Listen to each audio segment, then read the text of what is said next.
90 ദിവസത്തിനുള്ളിൽ എല്ലാ കമ്പനികളും ഇനി നിർമ്മിക്കാനിരിക്കുന്ന ഫോണുകളിലും ഇതിനകം തന്നെ വിപണിയിൽ എത്തിച്ച ഫോണുകളിലും സഞ്ചാർ സാത്തി ആപ്പ് നിർബന്ധമാക്കണമെന്നാണ് കേന്ദ്ര സർക്കാർ നൽകുന്ന നിർദ്ദേശം. എന്തിനാണ് ഇത് എന്നതിൽ കേന്ദ്രം വരുത്തുന്ന വ്യക്തത ഇങ്ങനെയാണ്.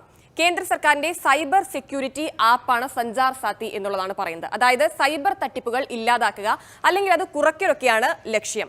ഈ ആപ്പ് പ്രവർത്തിക്കുന്ന രീതി എങ്ങനെയാണ് എന്ന് നമുക്ക് നോക്കാം.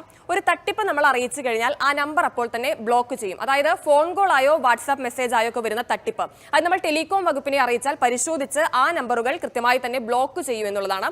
പിന്നെ മറ്റൊന്ന്, നമ്മുടെ മൊബൈൽ ഫോൺ നഷ്ടമായി കഴിഞ്ഞാൽ അത് മോഷ്ടാവ് ഉപയോഗിക്കുന്നുണ്ടെങ്കിൽ അത് കൃത്യമായി ട്രാക്ക് ചെയ്യാനുള്ള സംവിധാനവും ഈ സഞ്ചാർ സാത്തി ആപ്പിലുണ്ട്. പിന്നെ ഒന്ന്, നമ്മുടെ തിരിച്ചറിയൽ രേഖ ഉപയോഗിച്ച് മറ്റ് കണക്ഷനുകളൊക്കെ എടുത്തിട്ടുണ്ടോ, മറ്റാരെങ്കിലും മൊബൈൽ കണക്ഷൻ എടുത്തിട്ടുണ്ടോ എന്ന് നമുക്ക് പരിശോധിക്കാൻ കഴിയുമെന്നുള്ളതാണ്. പിന്നെ വരുന്ന ഒരു കാര്യം, ഇപ്പോൾ കുറ്റകൃത്യത്തിൽപ്പെട്ട ഫോണാണോ എന്നുള്ളത് നമുക്ക് പരിശോധിക്കാൻ കഴിയും. നമ്മളെല്ലാവരും പുതിയ മൊബൈൽ ഫോൺ വാങ്ങി ഉപയോഗിക്കുന്നവരായിരിക്കില്ല, സെക്കൻഡ് ഹാൻഡ് ഫോണുകൾ ഉപയോഗിക്കുന്നവരുണ്ടാകും. അപ്പോൾ അങ്ങനെയാണെങ്കിൽ ഈ ഫോൺ മുൻപ് വല്ല കുറ്റകൃത്യങ്ങളിലും പെട്ടിട്ടുണ്ടോ എന്നുള്ളത് നമുക്ക് തിരിച്ചറിയാൻ കഴിയും. അതായത് ഫോൺ വാങ്ങുന്നതിന് മുൻപ് തന്നെ IMEI നമ്പർ ഉപയോഗിച്ച് പരിശോധിച്ച് അതിലൊരു വ്യക്തത വരുത്താം എന്നുള്ളതാണ് കാര്യം. ഇനി അടുത്തതായി രാജ്യാന്തര കോൾ പരിശോധന കൂടിയുണ്ട്. ഇന്ത്യൻ നമ്പറുകളുടെ മറവിൽ വിദേശ കോളുകളൊക്കെ ലഭിച്ചാൽ റിപ്പോർട്ട് ചെയ്യാനുള്ള സംവിധാനമുണ്ട് എന്നുള്ളതാണ്. ഇനി എല്ലാ മൊബൈൽ കമ്പനികൾക്കും കൃത്യമായ നിർദ്ദേശം കൂടി നൽകിയിട്ടുണ്ട്. മൊബൈൽ കമ്പനികൾക്ക് ടെലികോം വകുപ്പാണ് നിർദ്ദേശം നൽകിയിരിക്കുന്നത്. അതായത് പുതിയ ഫോണുകളിലെല്ലാം സഞ്ചാർ സാത്തി മുൻകൂർ ഇൻസ്റ്റാൾ ചെയ്യണമെന്നുള്ളതാണ് ആ നിർദ്ദേശത്തിൽ പറയുന്നത്. നിലവിൽ വിതരണത്തിലുള്ള ഫോണാണെങ്കിലും ഒരു സോഫ്റ്റ്വെയർ അപ്ഡേറ്റ് വഴി കമ്പനികൾക്ക് ആപ്പ് എത്തിക്കണം എന്നുള്ളതാണ് ആ നിർദ്ദേശത്തിൽ പറയുന്നത്.